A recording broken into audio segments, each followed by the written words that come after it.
Hi everybody, welcome back to Starseed Messages 5 of 5. This one is completely different to look at. I haven't read it yet. And it's brought in two decks that I hardly ever use, and I'll show you them in case you fall in love with them. One is this is the mini version. I have the maxi version, but they're exactly the same, the Isis Oracle. And the other is called The Magic of You by Fiona Horn. And so we'll start in the same way. There are 3 higher dimensional cards, and then we go into the clarifiers for each card. And the first one out is, so we begin with initiation and we end with a portal.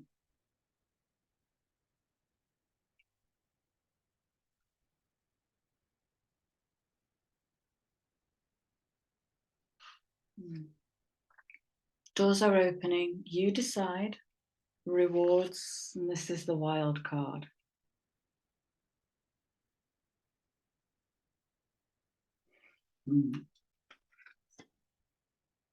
Nobody else can tell you what to do or who to be, how to behave. This is where we really take ownership of our place in the world.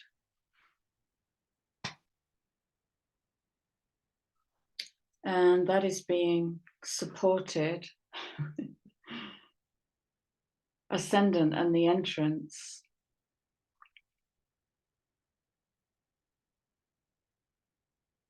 So it's looking like there's going to be choices coming in, shifts of energies that might guide us in slightly different directions.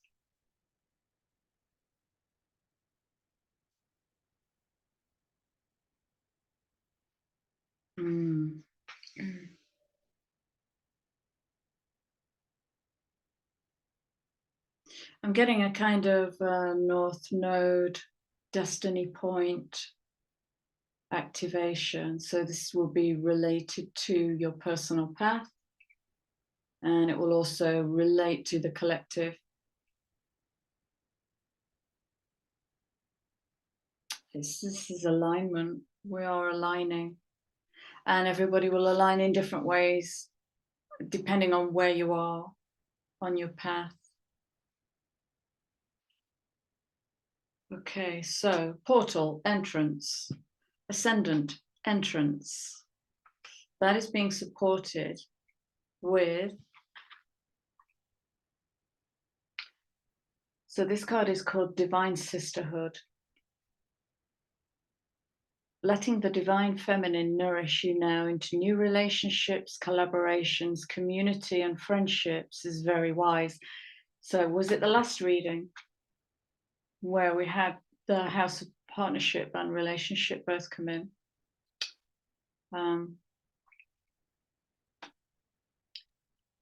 There are many souls with whom you have spiritual contracts. This is the soul group.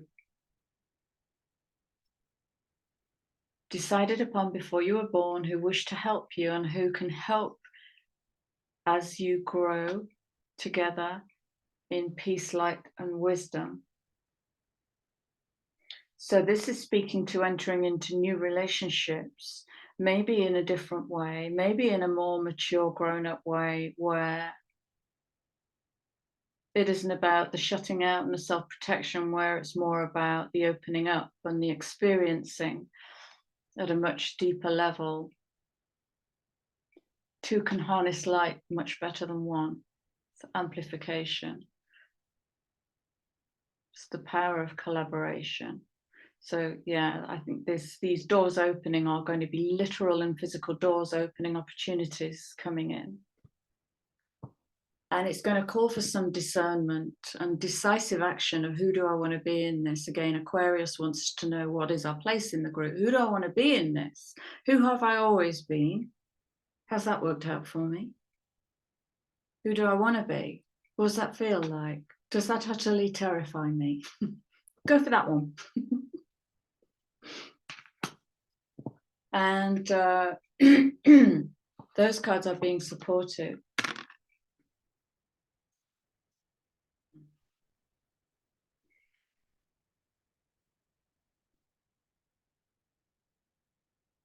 Let chance play a creative role in your life. This is, if we're talking about new relationships and new ways of being in relationships, we're talking about crumbling the mask or taking the mask off altogether and feeling the difference of that. Letting ourselves unravel like ribbons is what I'm hearing.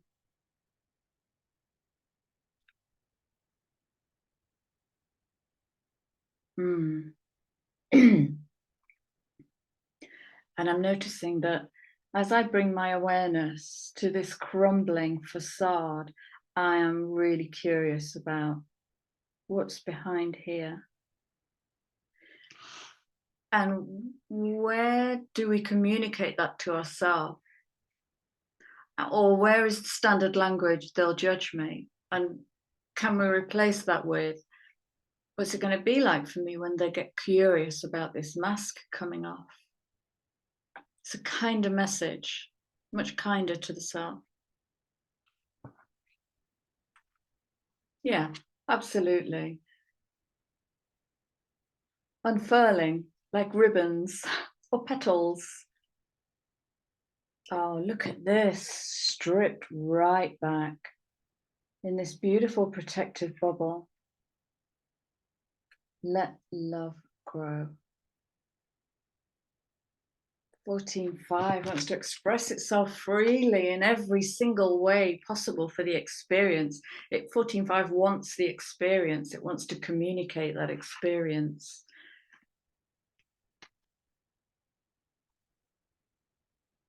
That's a beautiful image. So yeah, I was talking about soul groups in one of these, I think it was the last one, and this is definitely speaking to new gatherings, divine sisterhood, new relationships, doors opening.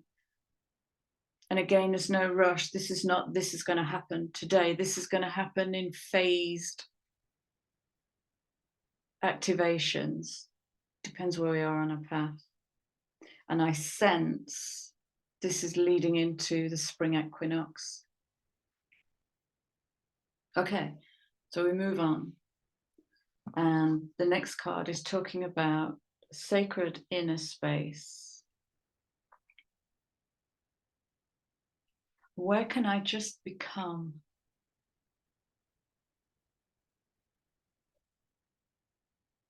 Where is that room that's safe for me? And I'm getting structured room.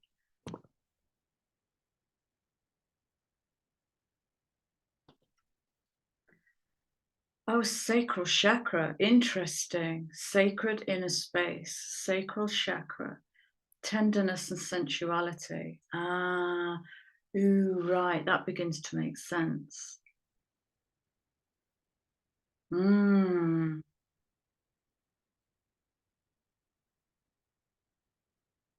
Passion with tenderness.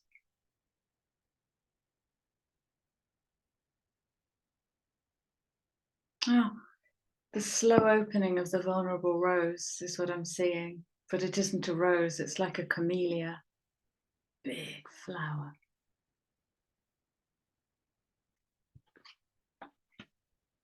Sacral. Well, here I get Eve and the apple and fertility and the reproductive system. And where do I turn inwards for my resource rather than turning outwards?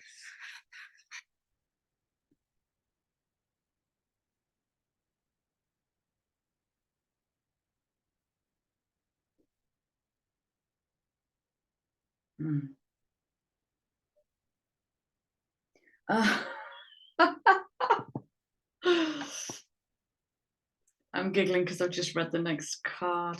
Okay. Where is there a room for me to become, to be? And the Isis card that wants to support that is called the Dark Healing Chamber. The most challenging task is to take courage in both hands and journey within to meet our own dark self and begin the task of healing, bringing love, acceptance, and light to it. The sacred purpose of any enemy, within or without, is to push us to venture inwards, to seek and heal the darkness within. Where did I say? We need to be bringing our dark self into relationships. And it's that age-old question that I've been asking since my first YouTube channel, which no longer exists. Where is it safe for us to get angry in society? Where is it safe for a man to get angry, a woman to get angry, without being shut down or minimized, reduced, judged, ridiculed? Everybody has a dark side. Everybody has a light side. It's balancing those two that creates a really healthy human being. And that is being, wow. Just wow. Effervescence coming in that 5. Higher mind, communication, expansion, upliftment. Cultivate love.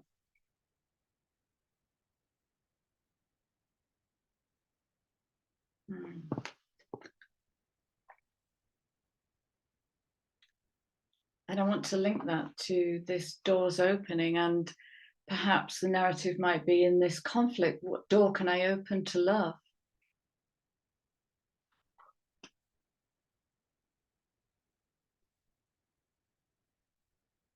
Okay. So, portal, divine sisterhood, entrance, let love grow, and take a chance. That's speaking of new relationships, gatherings, and that can include new relationship to self. Then we have sacred inner space, coming in with the second house of resource.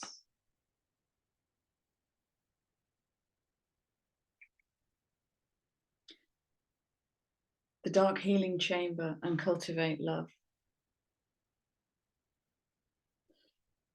And the final message.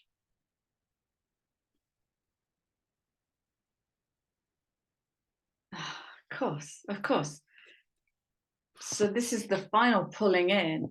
So if I remember, and I don't, we have initiation. So that's the Arcturus energy coming in on reading 1.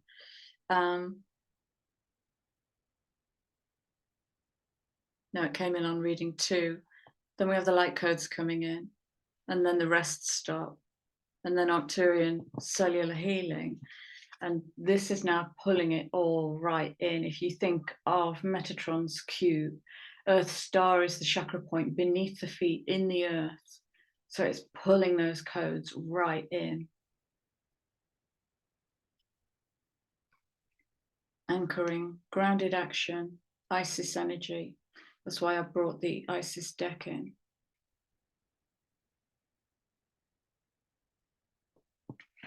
And look what's supporting that.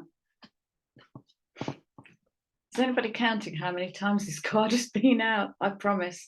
I shuffle and I shuffle and I cut the deck and I shuffle. Mars, fire. And we have the sacral chakra coming in with sacred inner space. This is speaking to sensuality.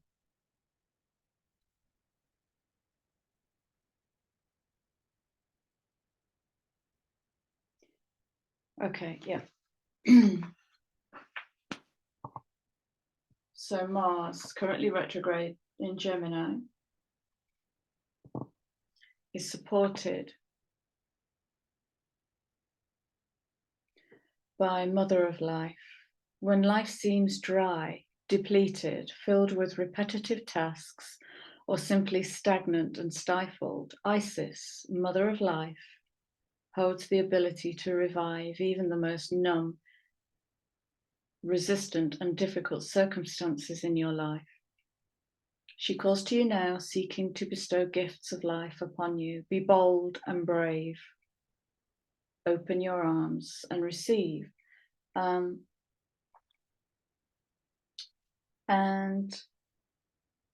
this is dependent upon our volition. You know, we've got to take action here. Mars is all over the place. And that's speaking about getting active in your own life.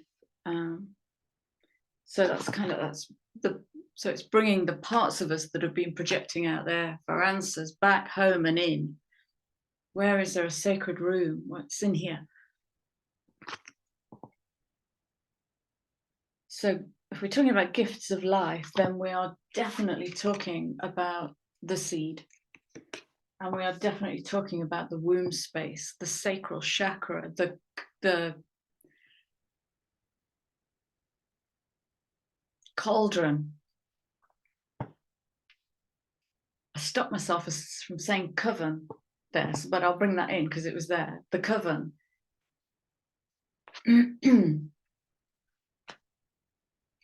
Wow.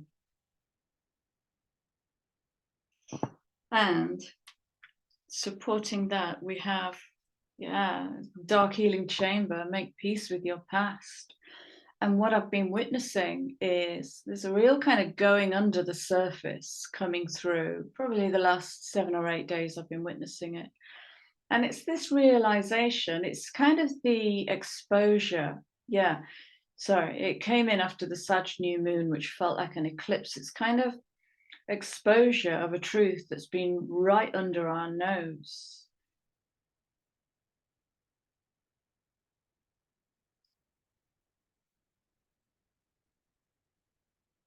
Of habitual behavior that we may never have questioned, that now is just like, you got to look at me again.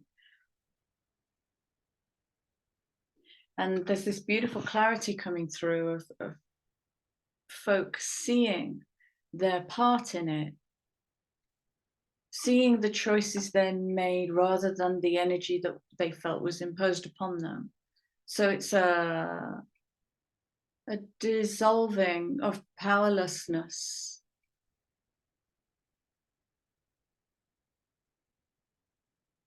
There's going to be some beautiful, decisive energy coming in on this. And it feels light. It doesn't feel jaggedy at all. Right, look at the obvious. This is all sacral healing, passion, sexual expression, sexuality, creativity, the raw, wild self. Wow. Yeah, it's like resurrection energy. This is gorgeous. All right. Let's have some surrender cards, please.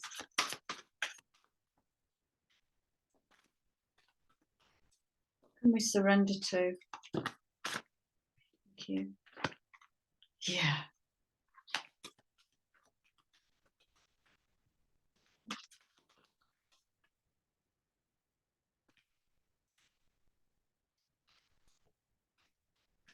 Yeah, that's where the wound is, isn't it?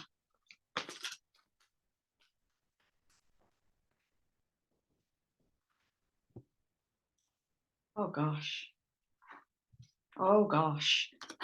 Okay.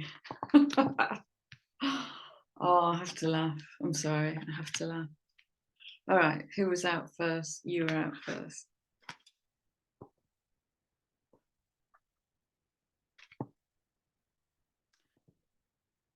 Let chance play an active role in your life. But I don't know what's going to happen. No. But I'd like it to be this. No. So this is moving out of the thinking, intellectual, planning, egoic mind into flow state. And like I say, and I will say ad nauseum, as the system continues to disintegrate, all we will be left with is intuition and instinct. The raw, wild animal self in the belly, creative passion, and the intuition.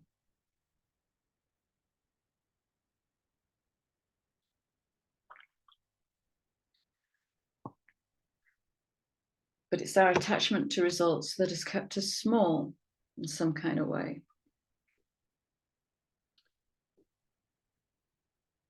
I'm not even going to read the words on that, they're so superficial. But as soon as we become attached, we're stuck. If you see it like that, as soon as we've become attached to an outcome, we're stuck. This is where conversations move into conflict, because we're not allowing chance. Play the what if game. What if I say this? What if I do that? What if I lean out? Play. Who was next? People pleasing. Yeah, exactly. People pleasing shuts down the what if game. It also shuts down the sacral. In fact, all of these shut down the sacral. People pleasing, I won't lean out because they might feel. I won't say that because they're going through a hard time. Yeah, speaking your needs. Okay. That in itself, with no attachment to outcome, can elevate a conversation like that. When it's owned, when we are not making that responsible for meeting our needs, when the need is owned.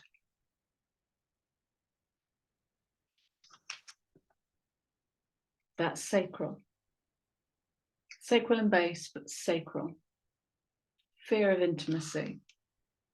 Oh, it's going to be some beautiful challenges. Oh, remember all you've learned these last 2 or 3 years. It's all been leading up to this.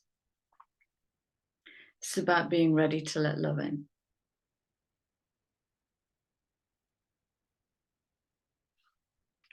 There'll be some heart work for sure. Fear of change, that's base chakra.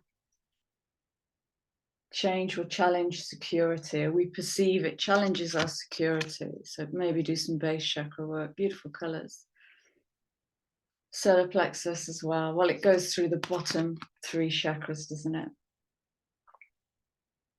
Where do I feel secure? Where am I willing to change? Where am I willing to express that need to change? And where can I actively put that into place through the solar plexus? And there will be change. Mars has been all over these readings, so there will be change. I suddenly find this deck superficial. I'm just noticing that. That is a change in me. I don't want to read the words. Unhealthy relationships. Now, this has been happening, I've noticed, since 2019, 2020. And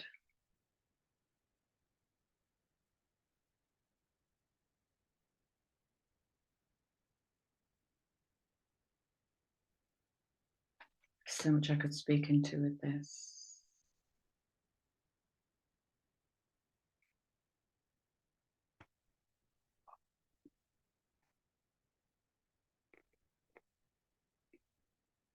Toxic as a label.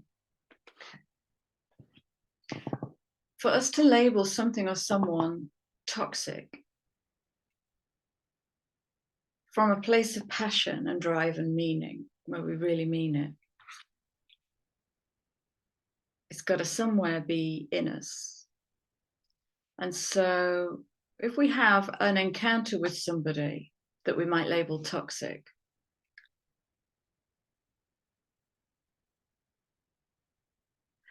then, and if you can move to witness and stand in their shoes and see yourself, do you see any toxicity in yourself? So again, this is elevating the conversation of what am I responsible for in this? What in me perceives this encounter to be unhealthy? Is it because I've become attached to an outcome that isn't happening? And actually what I'm feeling is disappointment. And 15 other sentences. But the impetus is to look at it differently, to look at everything differently, where the wool has been pulled down over our eyes to obfuscate truths that are right under our nose.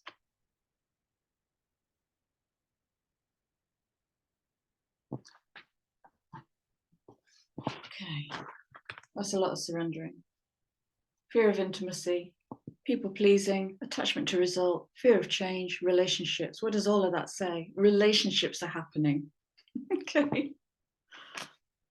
And it could be as simple as intimacy, fear of intimacy with relationship to self. Woo.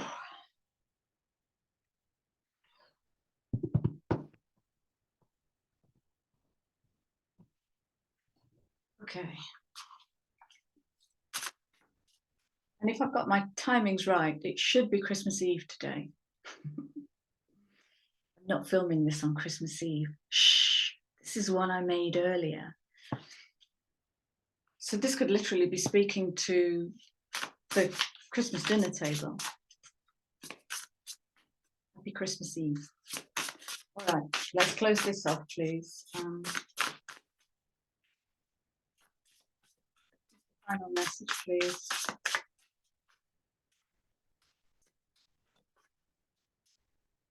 Yeah, I'm getting this. This might feel like there's a lot going on because it feels quite busy.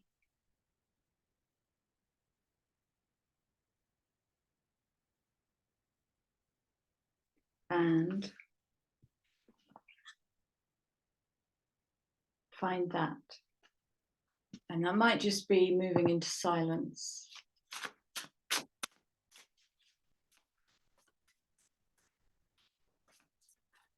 Message, please.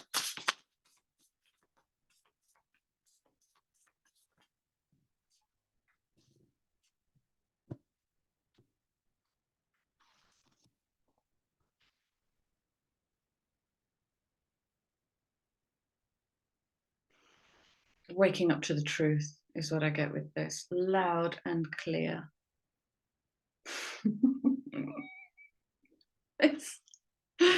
It's more like, wake up. It feels like that. It feels very pure and loud and true. Pure and loud and true. Wake me from life as a spiritual sheep. May I hear you through my own instincts and common sense.